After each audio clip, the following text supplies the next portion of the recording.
శ్రవంతి. ఏంటి? ఏం కాదు, కొంచెం కాఫీ ఇస్తావా? ఇస్తా. తప్పుతుందా నాకు? కొంచెం కాఫీ ఇస్తావా? ఇస్తాను. తప్పుతుందా? ఆగండి. ఎందుకు పొద్దున్నే అంత చిరాగ్గా మాట్లాడుతున్నావు? ఏమైందని ఇప్పుడు? కొత్తగా పెళ్ళైంది, బయటకు తీసుకెళ్దాం ఎక్కడికైనా ఏమైనా. అసలు మీకు ధ్యాస ఉందా? మళ్ళీ నేను అరుస్తున్నానని చెప్తున్నారు. అదేంటి, మొన్నే కదా కోరంగి వెళ్ళి పొద్దున్న సాయంత్రం దాకా హ్యాపీగా తిరిగి వచ్చాం. మళ్ళీ ఇప్పుడే ఏంటి బయటకు వెళ్ళాలంట? అది ఒక్క ట్రిప్ అంటారు. ఏదైనా 10-15 రోజులు అయింది అయినా వెళ్ళి. దాన్ని అసలు ఎవరైనా ట్రిప్ అంటారా? అసలు నా ఉద్దేశంలో అది ట్రిప్ కూడా కాదు. Money waste, time waste. నీకు ఎంత తిప్పినా సరిపోతులే కానీ టిఫిన్ పెట్టు తొందరగా, ఆఫీస్కి లేట్ అవుతుంది, వెళ్ళాలి. పెడతాను.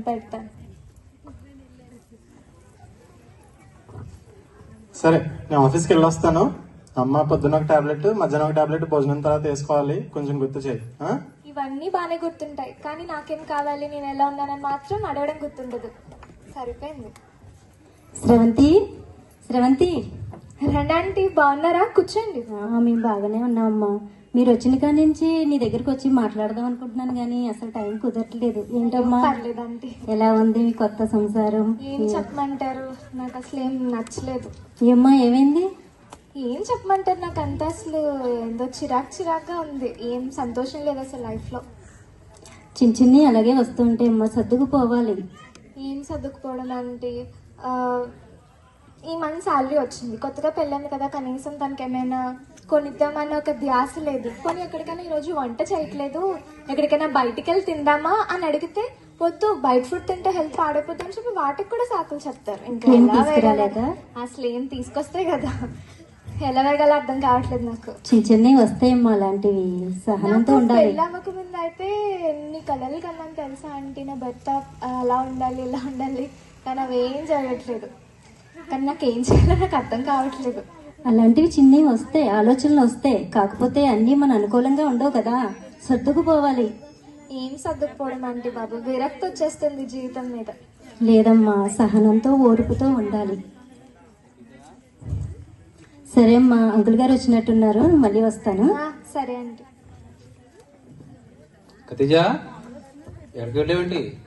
రండి, ఇదేనా రావడం? కూర్చోండి, టీ తీసుకొస్తాం. సరే, టీ సంగతి తర్వాత కానీ ఒకసారి కూర్చో, నీతో మాట్లాడే పని ఉంది. చెప్పండి, ఏంటి విశేషం?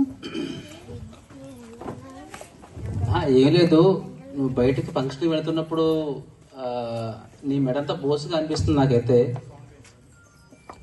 ఏదైనా గోల్డ్ చైన్ తీసుకుందాం అనుకుంటున్నా నేను ఎప్పుడైనా మిమ్మల్ని వస్తువులు కావాలని అడిగానండి? నువ్వు అడిగావని కాదు కానీ నాకే కాస్త, ఎందుకంటే నేను చూసి అనిపిస్తుంది నాకు, డబ్బు అయితే రెడీ లేదనుకో, కాస్త ఏదైనా లోన్ తీసుకుని చైన్ తీసుకుంటే బాగుంటుంది, నీకు బయటకు ఫంక్షన్ వెళ్ళి ఇబ్బంది అవుతుంది చెప్పి అనుకుంటున్నాను. దానికోసం. నాకేం అవసరం లేదండి. మీరు మీ అమ్మగారికి ఆరోగ్యం బాగలేదు, హాస్పిటల్ తీసుకెళ్లి చూపించండి. ఇంకా పిల్లలకి ఖర్చులు ఉంటాయి, స్కూల్ బ్యాగులు, ఫీజులు ఇవన్నీ ఉంటాయి, ఇవన్నీ చూసుకోండి. అవన్నీ ఎప్పుడు ఉండేలే, కానీ నీ కోసం నేను ఏం చేయట్లేదు అని నాకు ఫీలింగ్, అంతగానే ఏం కాదు. లేదండి, నాకేం అవసరం లేదు. మీరు మీ అమ్మగారు పిల్లలు ఆనందంగా ఆరోగ్యంగా ఉండడమే నాకు కావాలి, అదే నాకు సంతోషం. ఒకసారి ఆలోచించు, ఇవన్నీ కామన్ గా ఉండే ప్రాబ్లమ్స్ అనుకో, నీ గురించి కూడా చూసుకోవాలి అందుకు నేను. లేదండి, నాకేం అవసరం లేదు. పర్లేదంటావా? పర్లేదండి, అందరూ మన ఇంట్లో అందరూ ఆనందంగా ఉండడమే నాకు కావాలి. నేను చాలా అదృష్టవంతుని, ఎందుకంటే ఇంత మంచి భార్య రావడము నేను అనుకుంటున్నాను. కుదిరితే మీరు కూడా వస్తే బాగుంటది. తప్పకుండా, బయట దానివే అలాంటి చిన్న ప్రాబ్లమ్స్ సాల్వ్ చేయడం మనం ఉన్నాం కదా. నీకు వంతు ట్రై చేయి, ఒక అవసరం నేను కూడా వస్తాను, సరేనా? సరే అండి. ఓకే. శ్రవణ్, అదేంటి కొత్త పిలుపు? పిలవడం కూడా పొద్దుపైన శ్రవంతి అని పూర్తిగా పిలవచ్చు కదా. అది కాదే బంగారం, అది ముద్దు పేరు అంతే. ఇంట్లో ఒంటి మీద బంగారం లేదు కానీ పేరులో బంగారం ఎందుకులేండి. మళ్ళీ మొదలెట్టావా? నీకేం పని లేదా ఇంకా? అదే, ఇంట్లో పని మనిషిని పెట్టారు, వంట మనిషిని పెట్టారు, వాళ్ళన్ని పనులు చేసి వెళ్ళిపోయారు. సో నేను ఖాళీగా కూర్చొని తిన్న ధరకి ఇలా మీతో గొడవ పడుతున్నాను అనమాట, అంతే. ఏం లేదు. పిచ్చి పిచ్చిగా మాట్లాడుకో, పళ్ళు రాలితే చెప్తున్నాను. నేను ఒక్కదాన్ని తేరగా దొరికాను కదా, మరి కొడతారు, ఎందుకు కొట్టరు? అన్ని చేసి పెడుతున్నా కదా. మరి నీ వల్ల పెద్ద గొడవ అయిపోయింది రోజు ఇంట్లో, ఇంటికి రావాలంటేనే చిరాగ్గా ఉంది. ప్రతిదానికి నన్ను అంటారేంటి? ఏదో నేనే చేస్తాను. బాబు ఏంటమ్మా గొడవ? ప్రతి విషయం అలా చిన్న చిన్న విషయాలు పెద్దగా చేసుకోకూడదు. చిన్నవి వస్తే మనం సర్దుకుపోవాలి. సహనంతో ఓర్పుతో ఉండాలమ్మా. ఏం సర్దుకుపోవడం ఆంటీ? రండి, సమయానికి వచ్చారు. రండి, చూడండి, చిన్న చిన్న విషయాలు పెద్దగా చేసుకుంటున్నారు. కొన్ని విషయాలు చెప్పండి. ఏమా స్రవంతి, సత్యం, ఏంటి విషయాలు? ఎలా ఉన్నారు? ఏదో ప్రాబ్లం అంటారు మీ ఆంటీ గారు? ఏదైనా ప్రాబ్లం ఏంటమ్మా?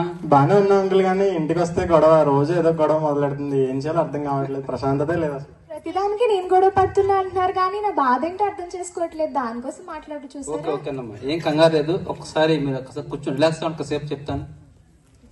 పర్లేదమ్మా, కూర్చోండి. ఏమిటమ్మా, నిన్న మీకోసం మీ అంటే చెప్పారు. మరి కొత్త జంట అంటే నిజంగా ఎలా హ్యాపీగా ఉండాలి కదా. మరి మీరు చూస్తారో కనిపించడం నాకు, అవునా కాదా? అసలు హ్యాపీనెస్ లేదా? బలేదానమ్మా, హ్యాపీనెస్ ఉంటుంది. హ్యాపీనెస్ లేదని మన ఫీలింగ్ అది. కానీ నిజానికి హ్యాపీనెస్ అందరి లైఫ్ లో ఉంటది అనమాట.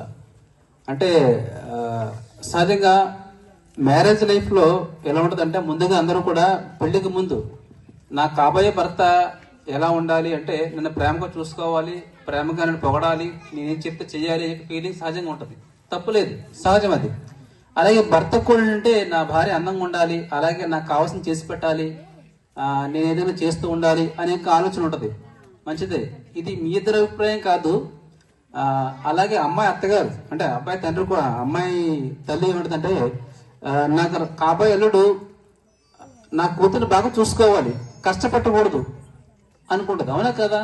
అది అలాగే మీ అత్తగారు కూడా ఏమంటదంటే, వచ్చే కోడలు మా ఫ్యామిలీ కలిసిపోవాలి. ఎందుకంటే కలిసిపోతే నాతో బాగా చూసుకుంటుంది, నా కొడుకుని చూసుకుంటుంది, అలాగే ఆడపడుచుని చూసుకుని చెప్పి అనుకుంటారు. అందరి యొక్క ఆలోచన కరెక్టే. కానీ నిజానికి మ్యారేజ్ అయిన తర్వాత ఏమవుతుందంటే, చాలా విషయం కనిపించవు అక్కడ, అవునా కదా? వాస్తవానికి అందరి లైఫ్ లో ఉండవు అనుకోండి, కానీ కొంతమంది లైఫ్ లో అవుతూ ఉంటాయి, కొంతమంది లైఫ్ కొన్ని కనిపించవు. కానీ మనం విషయం ఆలోచించాలి. అంటే లేదు అనే గిల్టీకి ఫీల్ అవ్వడం కంటే కూడా ఉన్న విషయం తీసుకోవాలి. ఎందుకంటే ఒక గురుగా చెప్పే విషయం, గులాబీ చెట్టుకి ముళ్ళున్నాయని చెప్పేసి బాధపడటం కంటే కూడా ముళ్ళ చెట్టుకి గులాబీ పువ్వు పూసని చెప్పేసి మరి హ్యాపీగా ఫీల్ అవ్వాలి.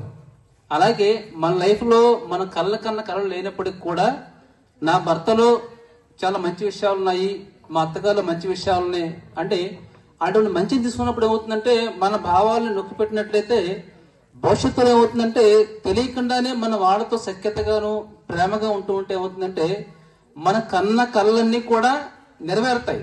డెఫినెట్ గా. ఎందుకంటే ఈ రోజు మనం కలగన్నాము, రాగానే కనిపించడంలో మనం అక్కడ. ఎందుకంటే ఇది మూవీ కాదు కదా, జస్ట్ అలాగే ఇమేజ్ చేయడానికి, మీకు యానిమేషన్ చేయడానికి. ఎందుకంటే కేవలం లైఫ్, అది రియల్ లైఫ్ లో ఇవి కనిపించవు.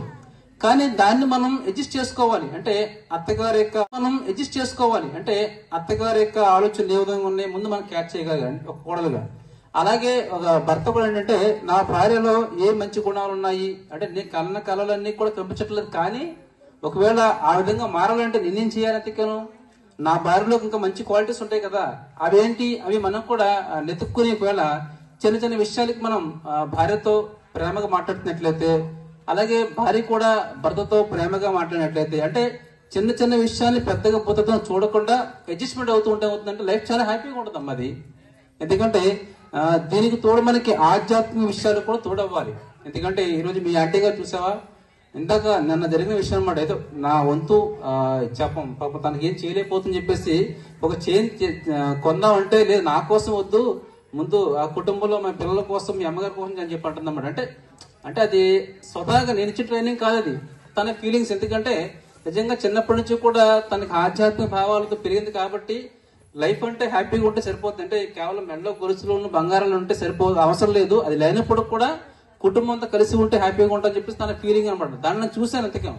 కాబట్టి ఎందుకంటే మీకంటే ముందు మాకు మ్యారేజ్ అయింది కాబట్టి, కొంతకాలం గడిచిపోయింది కాబట్టి మా అనుభవం చెప్తున్నాను, అంతేం కాదు. అయితే ఇక్కడ అంటే ఆధ్యాత్మిక భావాలంటే మనకి వేదాల్లో ఒక విషయం ఉంటుంది అన్నమాట, అర్ధనారేశ్వరం అని చెప్పి అంటారు, అవునా కదా? మీరు వినే ఉంటారు. అర్ధనారేశ్వరం అంటే సగం సగం ఉద్దేశం కాదు ఇక్కడ. అంటే మీరు ఇద్దరు వేరు కాదు, మీ ఆలోచనని నీ భార్య కూడా షేర్ చేసుకోవాలి, అలాగే నీ ఆలోచనని భర్త కూడా షేర్ చేసుకోవాలి.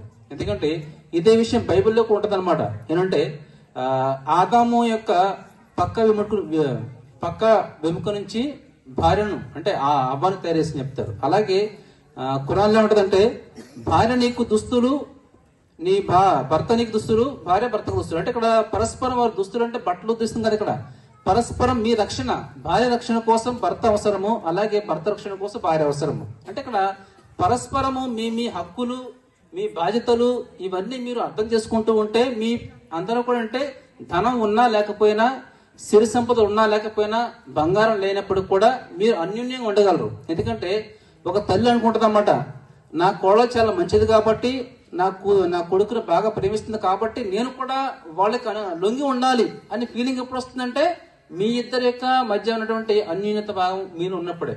అది మనం క్రియేట్ చేసుకోవాలి. అంటే అందరి లైఫ్ లో ఉంటది, కానీ మనం ఎక్కువగా ఎక్స్పెక్ట్ చేస్తే ఏమవుతుందంటే మన ఆలోచన కనిపించకపోతే కంగారు పడుతూ ఉంటాం. నిజానికి మీకు ఇవన్నీ వస్తాయి. మీ ప్రతి కన్న కల కూడా నెరవేరాలంటే కాస్త సమయం పడుతుంది, కానీ దానికి మీ సహనంతో ఉన్నట్లేదు డెఫినెట్ గా ఇవన్నీ మీ లైఫ్ లో చూడగలరు. ఎందుకంటే మీరు కొత్త జంట కాబట్టి, కొత్తగా న్యూ కపుల్స్ కాబట్టి కొన్ని ఇబ్బందులు మీకు కనిపించి మీకు కంగారు పడుతున్నారు, కానీ మేమన్నీ అనిపించాం కాబట్టి మీకు చిన్న సలహా. ఎందుకంటే ఇవన్నీ మా అనుభవాలమ్మా. ఓకే, మిమ్మల్ని ఏమి బాధపట్టాలని చెప్పేసి మిమ్మల్ని ఏదో గతవాయించి చెప్పట్లేదమ్మా. మీకు కేవలం ఎందుకంటే మీ ఫ్యామిలీ హ్యాపీగా ఉండాలనే ఉద్దేశంతో మాత్రమే ఈ 4 ముక్క చెప్పాను. పర్లేదు కదా, మీరేం ఫీల్ అవ్వట్లేదు కదా చెప్పినందుకు. అంటే మీరు మా బయట వాళ్ళు కాదు, మా పిల్లలు లాంటి వాళ్ళు అని ఉద్దేశం చెప్పాం, అంతే, ఏం కదమ్మా. లేదు uncle, thank you so much. So ఇప్పుడు నాకు అర్థమైన విషయం ఏంటి అంటే మీరు అనుభవంతో చెప్పారు కాబట్టి, సో మిమ్మల్ని ఆదర్శంగా తీసుకొని మేము కూడా సో జీవితంలో ఎన్ని కష్టాలు వచ్చినా సాటిస్ఫై అవుతూ లైఫ్ ని లీడ్ చేయాలి. సో అది అర్థమైంది. ఇక మీదట మేము కూడా చిన్న చిన్న విషయాలకి అలా గొడవ పడకుండా సో అర్థం చేసుకుంటూ లైఫ్ లీడ్ చేస్తాం అంకుల్, దేవుడి దయ వల్ల. షక్లన్, మరి నువ్వు కూడా? నేను కూడా మీకు చాలా థ్యాంక్స్ చెప్పాలి అంకుల్. ఎందుకంటే ఈ రోజు వచ్చి మీరందరూ కూడా మరి మీ ఇద్దరు కూడా మాకు చాలా మంచి విషయాలు చెప్పారు. అయితే మీకులాగే మేము కూడా ఆదర్శవంతమైన ఒక కపుల్లా తయారవ్వాలి. మేము కూడా మా పిల్లలకి, మా తర్వాత జనరేషన్కి ఇలాంటి విషయాలే అంటే ఆధ్యాత్మికతకు సంబంధించిన విషయాలు నేర్పించి వాళ్ళ లైఫ్ లో ప్రాబ్లమ్స్ వాళ్ళే సాల్వ్ చేసుకోగలిగే కెపాసిటీని వాళ్ళల్లో తీసుకురావాలి అని చెప్పి కోరుకుంటున్నాను. నిజంగా చాలా thank you so much. Definite గా రేపు పొద్దున మీరు కూడా మీలాంటి ఫ్యామిలీ ఏమైనా వస్తే మాలా మీరు కూడా వాళ్ళు చెప్తారు, ఆ స్థాయి మీరు రావాలి. ఓకేనా? Okay, thank you. సరే అమ్మా, అయితే మళ్ళీ కలుద్దాం అయితే.